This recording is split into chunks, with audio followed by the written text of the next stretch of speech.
प्रेक्षक हो नमस्कार। रुग्णसेवा हीच ईश्वर सेवा हाच ध्यास अखंडपणे मनामध्ये बाळगून सेवा देणारं आणि डॉक्टर भाऊसाहेब सरदेसाई तळेगाव ग्रामीण रुग्णालय आणि माईर्स MIT मायमर वैद्यकीय महाविद्यालय तळेगाव दाभाडे येथे आहे।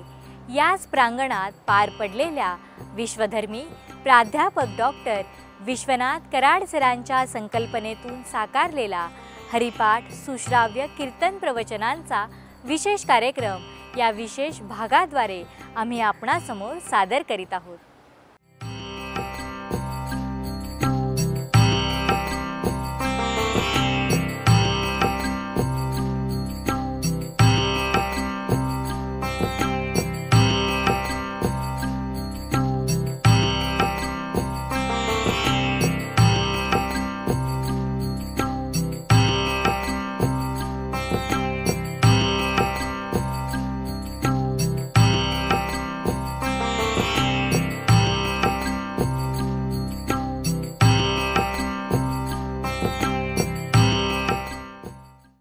हरिहरा भेद नाही करू नये वाद, एक एकाचे हृदयी गोडी साखरेच्या ठाई।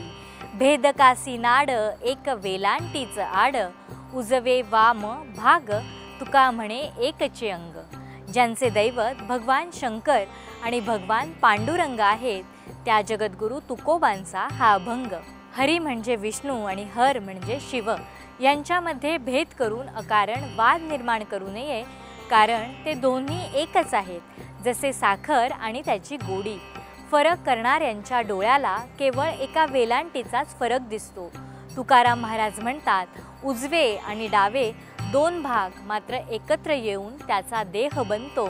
त्याचप्रमाणे हरी आणि हर हे सारखेच आहेत, म्हणजे शिवाच्या हृदयामध्ये अखंड श्री हरी विष्णू असून श्री विष्णूंच्या हृदयात अखंड शिवशंकर आहेत। ज्याप्रमाणे साखरेत गोडी आणि गोडात साखर असते, त्याचप्रमाणे पाहुयात आजच्या कीर्तन विश्वात हरिभक्तपरायण बापूसाहेब मोरे यांनी सादर केलेले हे यावरील निरूपण। तुम्ही विश्वनाथ दीनरंक मी अनाथ, कृपा कराल ते थोडी पाया पडिलो बराडी। प्रस्तुत सेवे करता घेतलेला अभंग जगद्गुरु संत श्रेष्ठ सकल संत शिरोमणी भक्त कल्याण मूर्ती सचितानंद स्वरूप संत हृदय सम्राट जगद्गुरु तुकाराम महाराज यांचा भगवान शंकराला म्हणजे काशी विश्वेश्वराच्या यात्रेकरता काही वारकरी मंडळी दिंडी समुदायानं निघालेली आहेत आणि काशीपर्यंतचा प्रवास महाराजांना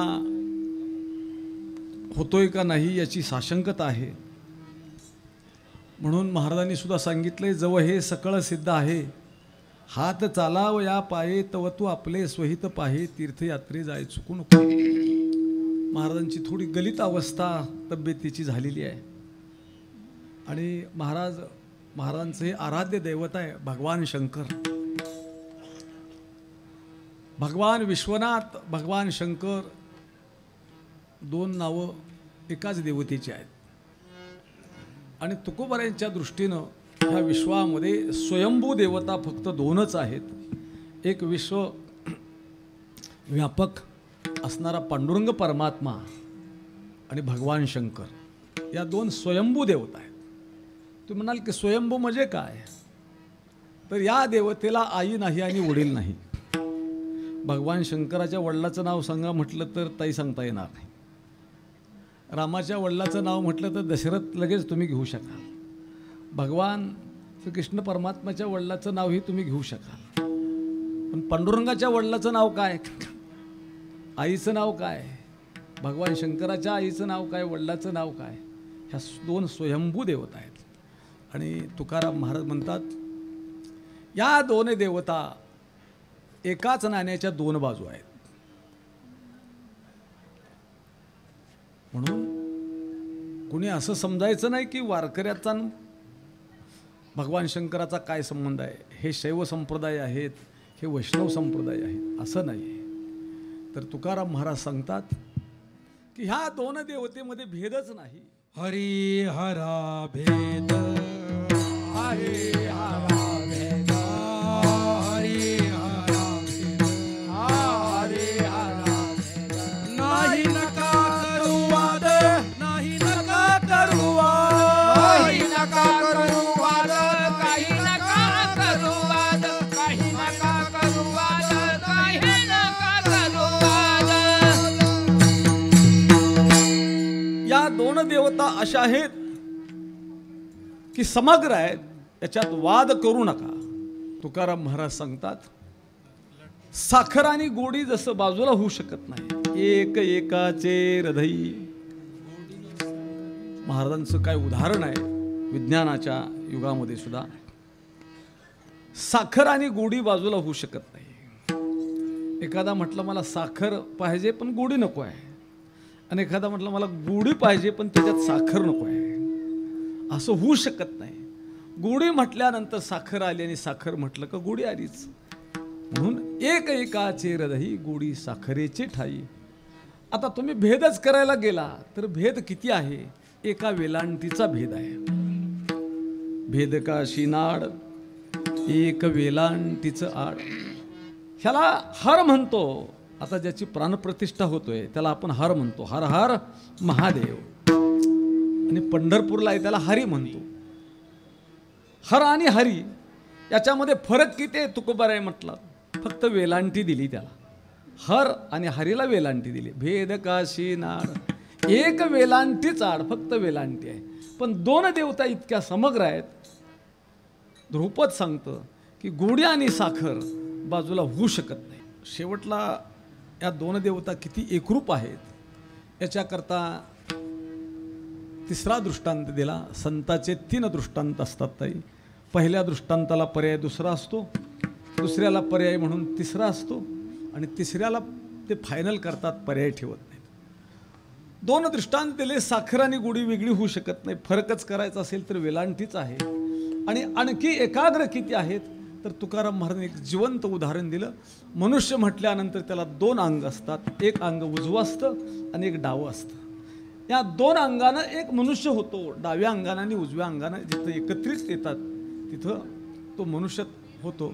मग मनुष्याला 2 अंग आहेत, पण 2 अंग असली तरी काही महाराज ती वेगळी नाहीत. एकाच शरीराचे ते अवयव आहेत. उजवे वाम भाग तुका म्हणे एकची अंग. अंग एकच आहे. डाव्या जर हाताला इजा झाली, दुखापत झाली, तर महाराज त्याची इजा आपल्याला हृदयाला पोचतेच ना. आणि उजव्या बाजूला झाली तरी पोचतेच. फक्त म्हणायला डावं आहे आणि उजवं आहे, अंग मात्र एकच आहे. तसं हरी आणि हर म्हणून आमच्या काल गणपत महाराजांनी समचरण दृष्टी अभंग घेतला. अतिशय सुंदर अभंग आहे. त्या अभंगाच्या माध्यमातून पांडुरंगाचं वर्णन त्यांनी केलं, आणि या अभंगातून मी भगवान शंकराचं वर्णन करणार आहे. तुकाराम महाराजांची अवस्था गलित झालेली आहे, आणि काशी विश्वेश्वराला काही वारकरी दिंडी समुदायानं निघालेले आहेत, आणि महाराजांची आंतरिक तळमळ आहे. त्या देवाच्या भेटीला मला पण जाण्याची इच्छा आहे, पण माझं शरीर आता काही साथ देत नाही. आपलीसुद्धा प्रत्येकाची अवस्था ती एक दिवस होणार आहे, आणि म्हणून आपल्या शरीरामध्ये त्राण आहे तोपर्यंत हे सगळं करून घ्यावं बरं. मग महाराजांनी काय केलं आहे? ते निघालेले वारकरी आहेत. 1300 ते 1400 वारकऱ्यांचा समुदाय आहे, आणि ते काशीला महाराज दिंडी समुदायानं भगवान शंकराची यात्रेकरता निघाले. मग त्या वारकऱ्यांच्या जवळ तुकोबाराय जड अंतकरणाने गेलेत, आणि त्यांनी हा पत्ररूपी अभंग लिहिला, आणि आपल्या आराध्य देवतेला तुकाराम महाराज विश्वनाथ म्हणतात. भगवान शंकराचं नाव आहे विश्वनाथ बरं का. कारण देवाच्या नावाला अर्थ असतो महाराज. तो विश्वाचं जडणघडण करतो, विश्वाचं पोषण करतो, म्हणून विश्वाचा तो नाथ आहे. नाथ शब्दाचा अर्थ वडील आहे, म्हणून विश्वाचा तो वडील असल्यामुळं विश्वनाथ त्याला संबोधन केले देवाच्या नावानं, आणि पत्र लिहिलं, तुम्ही विश्वनाथ, मी मात्र दीन आहे, रंक आहे, अनाथ आहे. देवाच्या बाबतीमध्ये किती महाराजांचा लीनपणा आहे, आणि तो असला पाहिजे. म्हणून तुकाराम महाराजांनी हे पत्र लिहून त्या वारकऱ्यांच्या सोबत दिलं. आणि तुम्ही काशीला गेल्यानंतर त्या विश्वनाथाचं दर्शन घेतल्यानंतर माझं हे छोटंसं पत्र, अभंगरूपी पत्र त्या भगवान शंकराजवळ द्या बरं, असं तुकोबाराय संबोधतात. हे माझं पत्र त्यांना द्या देवाला. आणि महाराज तुकोबारायांच्या पत्राची दखल देव घेतो बरं. काय ताकदीचं पत्र असेल ते बघा. महाराजांच्या निर्याण प्रसंगामध्ये सुद्धा महाराजांची अवतार कार्य संपवलं इथलं. या कलियुगातलं आयुष्यमान हे किती आहे ह्याला फारशी किंमत नाही. की इथं आल्यानंतर त्यांनी कोणतं कार्य केलं आणि त्या कार्याची दखल त्यांच्या जाण्यानंतर किती दिवस घेतली जाते ते खरं शाश्वत आयुष्य असतं बरं. लौकिकाचं सर आयुष्य 70 वर्ष, 80, 90, 100 वर्ष धरून चाला. पण व्यक्ती गेल्यानंतर जितके दिवस त्याचं नाव पाठीमागं असतं कार्यानं, ते खरं त्याचं शाश्वत आयुष्य असतं. तुकाराम महाराजांना कलियुगातलं आयुष्यमान 41 वर्ष 1 महिना आणि 17 दिवस मिळालं. ज्ञानेश्वर महाराज 22 वर्ष. पण जो जो दिवस उगवला तो ज्ञानदेवी सफल केला. पदपदांतर कथिला आत्माराम संतोषे. 22 वर्षातला एक क्षणही वाया घालवला नाही त्यांनी.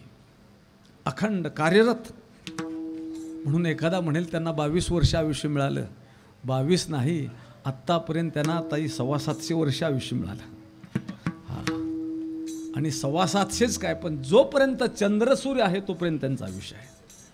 स्वामी विवेकानंदांना एखादा म्हणेल 33 वर्षात आयुष्य मिळालं. नाही, चंद्रसूर्य आहे तोपर्यंत त्यांचं आयुष्यमान आहे. असो म्हणून तुकाराम महाराजांनी पत्र दिलेलं आहे भगवान शंकराला. भगवान शंकर हे भोळं दैवत आहे महाराज. अतिशय भोळा देव आहे. सगळ्या देवाच्या यादीमध्ये भोळेपणात नाव आमच्या भगवान शंकराचं आहे. तर तो जर एखाद्याला प्रसन्न झाला, किती देतो? पुरे म्हणाल तो वरी. म्हणून सर तुम्हाला तो भगवान शंकर प्रसन्न झाला बरं. हे सगळ्याला नाही होत तो प्रसन्न. असा हा भगवान परमात्मा कसा आहे? शिवभोळा चक्रवर्ती भोळा आहे. त्याचे पाय माझे चित्ती. त्याचं नाव घेतल्याबरोबर काय करतो? वाचे वदता शिवनाम तयान बोधे बाधे क्रोध काम धर्म अर्थ काम मोक्ष शिवदेकता प्रत्यक्ष. वाचे वदता शिवनाम. एका जनार्दनी शिव आणि निवारी कळी काळाचा भेव. असा शक्तिमान देव आहे. आणि तो भोळ्या वारकऱ्यासाठी सगुण रूपानं भूतलावरती आला. वारकऱ्याचा आणि भगवान शंकराचा अनन्य संबंध आहे. भूतलावरचा पहिला वारकरी जर कोण असेल तर भगवान शंकर आहे.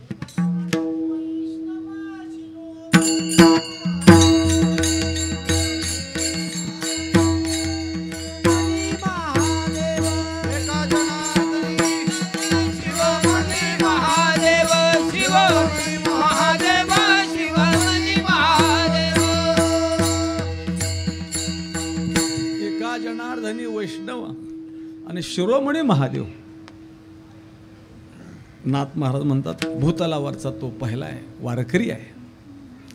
खांद्यावरती पताका घेऊन पंढरीची वारी करणारा जर कोण पहिला वारकरी असेल तर भगवान शंकर आहे. आपल्याला माहित नाही. भजन करणारा जर भूतलावरचा पहिला वारकरी कोण असेल तर भगवान शंकर आहे. भजन करी महादेव. भजन करी महादेव. भजन करी महादेव. भजन करी महादेव.